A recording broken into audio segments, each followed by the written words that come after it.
Hello? Delhi headquarters speaking. Hello? Hello? Hello? என்ன இது? திடீர்னு கனெக்ஷன் கட் ஆகி போச்சு. 115 தப்பிச்சு வரதாவும் எதிரிகள் தோத்துக்கிட்டு வரதாவும் பேசிக்கிட்டே இருந்தாரு. இப்ப அவருக்கு என்ன ஆயிருக்கும்?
Hello? 115. Congratulations, 115. Congratulations. Very good. Very good. Very good. 115 எதிரிகிட்ட தப்பிச்சு இந்திய எல்லைக்கு வந்துட்டாரா? Very good, sir. Very good, sir. Very good.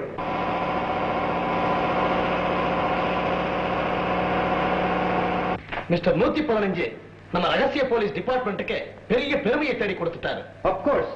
அவருடைய சேவையை பாராட்டி ஜனாதிபதி தங்க பதக்கத்துக்கு நான் ரெக்கமெண்ட் பண்ணியிருக்கேன். Very good, sir. Very good. Sir, 115 is coming. Is it so? Let him come. Yes, sir. வாங்க mister Ramu. Congratulations. Congratulations. Take your seat. Mister Ramu, நாங்கள்லாம் உங்க வரவை ரொம்ப ஆவலோடு எதிர்பார்த்துக்கிட்டு இருந்தோம். உளவாளியா பகை நாட்டுக்குள்ள நுழைஞ்சி நம்ம நாட்டுக்கு எதிராக அங்க என்னென்ன சதித்திட்டங்கள் உருவாகுதுன்னு தெரிஞ்சுக்கிட்டு வர்றது சாதாரண காரியம் இல்ல. It is really a great achievement. இந்தியாவெங்கும் பரவலா இருக்கிற தேசவிரோத கூட்டம் தமிழகத்தை பொறுத்த வரையிலும் திருநகர் வட்டாரத்துல இருக்குன்னு நீங்க அனுப்பிச்ச செய்தியை வச்சு நாங்க இன்வெஸ்டிகேட் பண்ணதுல ஓரளவு தடயங்கள் கிடைச்சிருக்கு. அதை டீல் பண்றதுக்கு உங்களை விட பொருத்தமா வேற யாரும் இல்லை. சோ எதிரிகளை ஒழிச்சு கட்டணுங்கிறதுக்காக உங்களை தமிழக பெரிய ரகசிய போலீஸ் அதிகாரியா நியமிக்க சொல்லி ஆர்டர்ஸ் வந்திருக்கு. இந்தாங்க, இவன் தான் நம்பிராஜன், திருநகர்ல பிரபல ஏற்றுமதி இறக்குமதி வியாபாரியான தனபால் முதலியாரோட மகன்.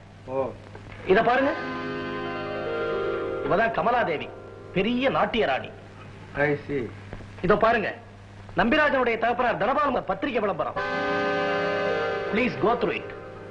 தேவை. கலைவாணி நாடக ஆராய்ச்சி கழகத்துக்கு தலை சிறந்த கதாநாயகன் தேவை.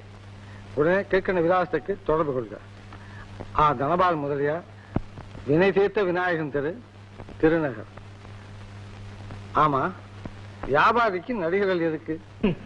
நாடக கம்பெனி நடத்துறதா சொல்லிக்கிட்டு ஒரு கூட்டத்தையே வச்சு தீனி போட்டுக்கிட்டு இருக்காரு. அந்த கூட்டம் நாடகம் தான் நடத்துதான் பார்க்கணும். மிஸ்டர் ராமு, காரியம் வெற்றி அடைகிற வரைக்கும் நீங்க சாதாரண ஆளாத்தான் நடமாடணும். தமிழக போலீஸ் டிபார்ட்மெண்ட்டுக்கு நீங்க யாருன்னு தெரியக்கூடாது. Okay sir. ஆபத்தான கடமையில ஈடுபட்டு இருக்கிற உங்க குடும்பத்தை அரசாங்கம் தன்னுடைய குடும்பமா பாவிக்கும். உங்க தாயாருக்கும் சகோதரிக்கும் மாதம் தவறாம உங்க சம்பளம் அனுப்பப்படும். Thanks sir. உங்க உண்மையான உத்தியோகம் என்னங்கிறது உங்க குடும்பத்தாருக்கு கூட தெரிய வேண்டாம். எச்சரிக்கையா இருங்க. Yes sir. ஒரு டபுள் ரூம் வேணும். அப்படியா? பேரு? ராமு. எந்த ஊரு? திருச்சி. வாழைப்பழ வியாபாரமா? வேற யாரும் இங்க தங்க வரக்கூடாதா? என்ன விஷயமா இங்க வந்திருக்கீங்கன்னு கேக்குற வேற ஒண்ணும் இல்ல. நாடகத்துல நடிக்க தனபால் முதலியாரை பார்க்க வந்திருக்கேன். என் பர்சனாலிட்டி பத்தி உங்க அபிப்பிராயம் என்ன? நானும் நடிக்கலாம்னு பாக்குறேன் சார். முதல்ல எனக்கு சான்ஸ் கிடைக்கட்டும், அப்புறம் உங்களுக்கு கிளாஸ் பண்றேன். ஏன் ஹோட்டல் முதலாளியாவே நடிக்கலாமே? ஆஹா, மறந்துடாதீங்களா மேனேஜர்? மறந்துடாத. ரூம் கிடையாது, தயவுசெய்து மன்னிச்சு. என்ன திடீர்னு முதல்ல இருக்கீங்க பிள்ளைங்கிறீங்க? ஆபத்தான விஷயம் சார். என்ன? தனபால் முறையார பார்க்க போறதா சொல்லிட்டு ஒருத்தன் வருவான். அவனுக்கு ரூம் கொடுக்கப்படாதுன்னு சொல்லி ஏற்கனவே மிரட்டி இருக்கான். அதுதான் ஞாபகப்படுத்திட்டு போறான். சார், இந்த ஹோட்டல்ல ஜன்னல் கண்ணாடி எல்லாம் புதுசா மாத்தி ஒரு வாரம் தான் ஆச்சு. சார் பணம் உங்ககிட்ட இருக்கட்டும். ஏதாவது சேதாரம் ஆச்சுன்னா நஷ்டத்துக்கு ஈடு பண்ணிட்டு மிச்சம் இருந்தா கொடுங்க. Thank you sir. ஏ பாய் சார், மேல 7ஆம் நம்பர் ரூமுக்கு இவர் அழைச்சி பாப்பா. சரி சார். தேங்க்யூ.